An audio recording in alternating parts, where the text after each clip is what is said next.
Hello बच्चों, आज मैं बात कर रहा हूँ लाइट की बात कर रहा हूँ 10th की पहली chapter reflection and reflection of light. Light reflection and refraction, तो इसमें एकदम बेसिक कुछ बातें करेंगे। बेसिक बात एकदम जीरो लेवल से, बिल्कुल जीरो लेवल से। लाइट मतलब कि 10th का पहला चैप्टर है और बहुत बड़ा है। 10th में अगर सबसे बड़ी कोई चैप्टर है और जिससे सबसे ज़्यादा क्वेश्चन आता है वो है लाइट। लाइट में रिफ्लेक्शन एंड रिफ्रैक्शन आपको पढ़ना है, ठीक है, एकदम बेसिक जीरो लेवल से। भाई लाइट क्या है? देखो भाई, हम लाइट के प्रेजेंस में ही खड़े हैं, लाइट के प्रेजेंस में। तो देखो अब ये बल्ब से लाइट आ रही है, बल्ब से, तो बल्ब में आप जानते हो कि इलेक्ट्रिसिटी पास कर रही है, तो उसमें क्या होता है, टंगस्टन उसमें जलता है, जलने के बाद वो अपना लाइट क्रिएट करती है। तो कहीं ना कहीं हम ये कह सकते हैं कि यह एक एनर्जी है। एकदम सिंपल सी अगर बात हम करें तो क्या कह सकते हैं कि यह एक एनर्जी है। और लाइट में अगर बात करें तो बहुत ही बड़ी बात है ना, लेकिन अगर सिंपल बात करें तो ये एनर्जी का एक रूप है जिसमें हमको देखने की क्षमता प्राप्त होती है या हमको देखने की क्षमता मिलती है, जिसमें हम लोग किसी ऑब्जेक्ट को देखते हैं। अब लाइट को ऑफ करो तो हम लोग ऑब्जेक्ट को नहीं देख पाएंगे, क्योंकि लाइट को ऑफ करने का मतलब है कि एनर्जी क्या हो गई, खत्म हो गई। तो सिंपल सी बात अगर हम बोलना चाहें तो ये बोलेंगे कि लाइट एनर्जी का फॉर्म, यह एक तरह का एनर्जी है ना। बहुत बड़ी एनर्जी नहीं है, क्योंकि हम लोग इसको एनर्जी के रूप में नहीं, kinetic energy, potential energy, heat energy, ये सब हम लोग बात ज़्यादा करते हैं, लेकिन इसमें एनर्जी की बात हम लोग कम करते हैं। लेकिन भाई एनर्जी है, सन से जो भी लाइट आ रही है वो सब के सब क्या है, एनर्जी। क्योंकि आप जानते हैं कि जो सन है उसको माना गया है कि ये बहुत बड़ा हाइड्रोजन का गोला है जो जल रहा है, काफ़ी ज़्यादा एनर्जी निकालता है। इतना बड़ा एनर्जी निकालने वाला संसार में कुछ नहीं है, ठीक है। तो वहाँ से हम लोग को क्या मिलती है, प्रकाश मिलती है ना, प्रकाश। तो क्या होगा, एनर्जी का रूप है, सिंपल सा। तो मैंने लिख दिया है कि light is form of energy, यह एनर्जी का एक प्रकार है, एनर्जी का एक रूप है ना। विच प्रोड्यूस्ड, जो उत्पन्न करता है देखने की क्षमता, देखने, सेंसेशन ऑफ साइट। अब यहाँ पर लिखा हूँ कि लाइट में be considered to travel from one point to another along straight path. अब भाई लाइट चलती कैसे है, जैसे सन से चलते हुए अर्थ के पास आई है, बल्ब से लाइट निकल कर मेरे पास आई है, तो ये कैसे चलती है? तो हम लोग मानते हैं कि स्ट्रेट लाइन चलती है। हालांकि आगे जब आप पढ़िएगा, लाइट यहाँ पढ़ना है 10th में और उसके बाद आपको पढ़ना है सीधे 12th में। 11th में लाइट नहीं है, जो आपको 9th में पढ़ना है वो सीधे मिलेगा 11th में, और जो आपको 10th में पढ़ना है वो सीधे मिलेगा 12th में। तो 12th में जब हम लोग पढ़ाते हैं लाइट को तो दो भाग में बांट देते हैं। एक है वेव लाइट, उसमें यही पता करना है कि लाइट कैसे चलती है। तो यहाँ पर तो डायरेक्ट लिख दिया गया है कि भाई मान लो कि स्ट्रेट लाइन चलती है, तो जब भी आपको लाइट को दिखाना होगा वो स्ट्रेट लाइन दिखाना है। हालांकि ये स्ट्रेट लाइन ये चलती नहीं है, ये चलती है तो वेव ऐसे चलती है, लेकिन दिखा देना है ऐसे। लेकिन जब भी आप पढ़े होंगे ना या किताब में देखे होंगे तो सीधा दिखाता है, मिरर पर ऐसे मारा, ऐसे चला गया, टकरा कर वापस गया, टकरा के कुछ एंगल से गया। इस तरह की आप बातें करते हैं तो सीधा दिखाते हैं, आप टेढ़ा उसको नहीं दिखाते हैं। टेढ़ा दिखाते हैं क्या, नहीं दिखाते ना।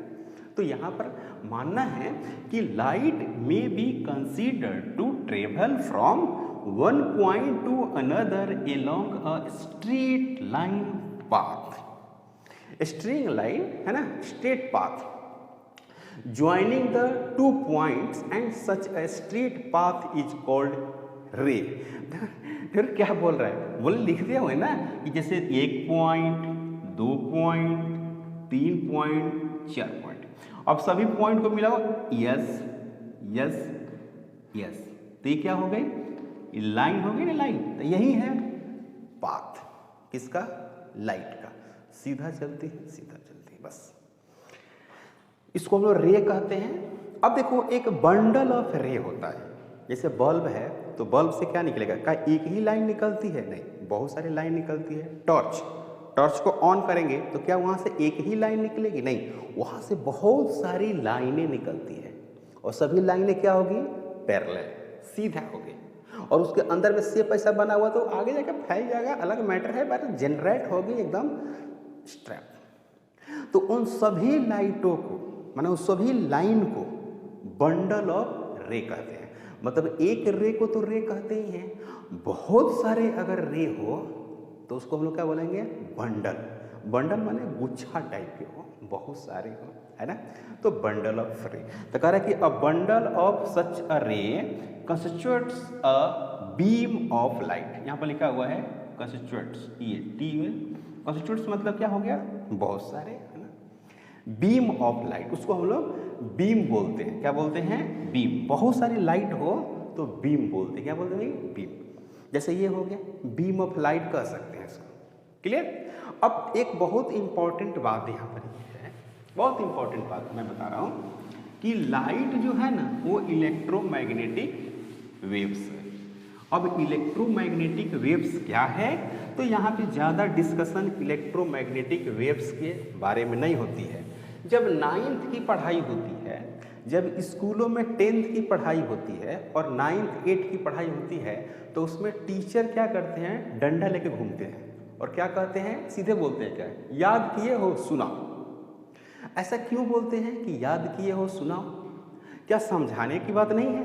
नहीं, वहाँ पे कुछ पॉइंट है जो याद ही करना पड़ेगा। अब जैसे मैं कहूँ यहाँ पर कि लाइट एक इलेक्ट्रोमैग्नेटिक वेव्स है, उसका वेवलेंथ 400 नैनोमीटर से 700 नैनोमीटर के बीच में लाइज करता है। सबसे कम वेवलेंथ वायलेट का होता है और सबसे ज़्यादा वेवलेंथ रेड का होता है जो 700 है।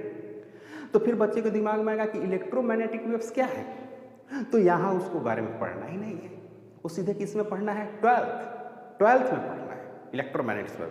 जब 12th जब पढ़िएगा तो एक चैप्टर ही मिलेगा। आप एनसीईआरटी का किताब नेट पर सर्च कर सकते हैं 12th का, और उसमें इलेक्ट्रोमैग्नेटिक वेव्स का एक बहुत बड़ा चैप्टर मिलेगा। उसके बाद लाइट स्टार्ट होती है, इलेक्ट्रोमैग्नेटिक वेव्स के बाद लाइट चैप्टर स्टार्ट होती है। इसीलिए छड़ी लेकर टीचर घूमते रहते हैं 9th 10th में और बोलते हैं सुनाओ। जो बच्चा सुना देता है याद कर कर, उसी को कहा जाता है ब्रिलियंट, है ना? वहाँ पर समझने और समझाने की बात होती है लेकिन कम होती है, क्योंकि हमारे पास समझने और समझाने का रिसोर्स कम है। ठीक है ना? किसी चीज़ को समझने के लिए तब ये समझ सकते हैं जब सारे चीज़ हो। जब सारे चीज़ का व्यवस्था नहीं होगा तो आप कंप्लीटली समझ नहीं सकते। समझ में आ रही बात? सब कुछ व्यवस्था होना चाहिए। अगर कंप्लीट कार बनाना चाहते हैं, कंप्लीट कार या कंप्लीट एक गाड़ी बनाना चाहते हैं तो आपके पास सभी व्यवस्था होगा तभी ना। कैसे ही ऐसे थोड़ा बन जाएगा? नहीं बनेगा। तो उसी तरह से यहाँ पर एक मैं वर्ड लिख रहा हूँ इलेक्ट्रोमैग्नेटिक वेव्स, है ना? इलेक्ट्रो, तो ऐसे डायरेक्ट लिख देते हैं कि लाइट इज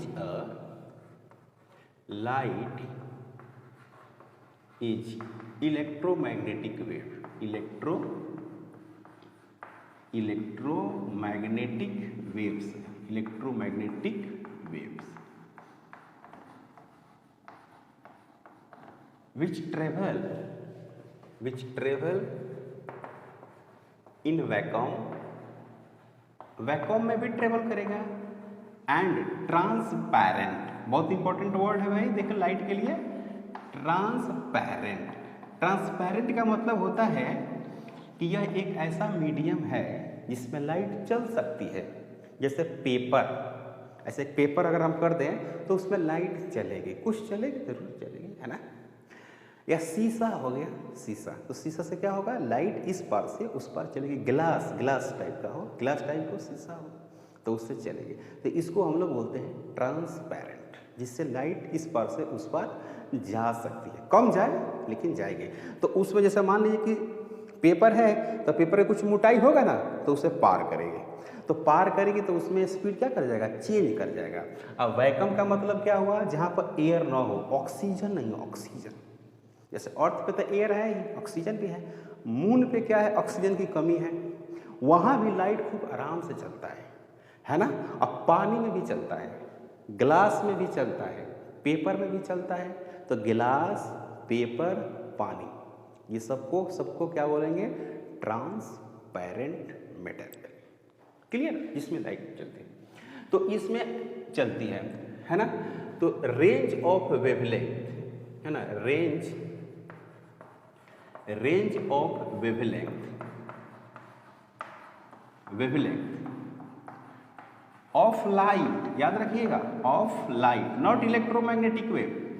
इलेक्ट्रोमैग्नेटिक वेव का आप रेंज नहीं बता सकते, क्योंकि इलेक्ट्रोमैग्नेटिक वेव से एक बहुत बड़ी चीज़ है, उसमें लाइट जैसा कय है, लाइट है, उसी में एक्सरे आता है ना, गामा रे जाता है, रेडियो वेव आता है, माइक्रोवेव आता है ना, इस सब चीज़ें उसमें आती है। उसी में एक विजिबल भी आती है, visible is called as light. तो मैं लाइट का वेवलेंथ बताता हूँ कि रेंज ऑफ वेवलेंथ है ना of light 400 nanometre to 700 nanometre. Nanometre क्या है भाई? नैनोमीटर, देखो 1 nanometre 10⁻⁻9 metre. Nanometre, metre is the unit of length, nano मतलब 9, और बहुत छोटा है। तो 1 नैनोमीटर, तो ये आपका वेवलेंथ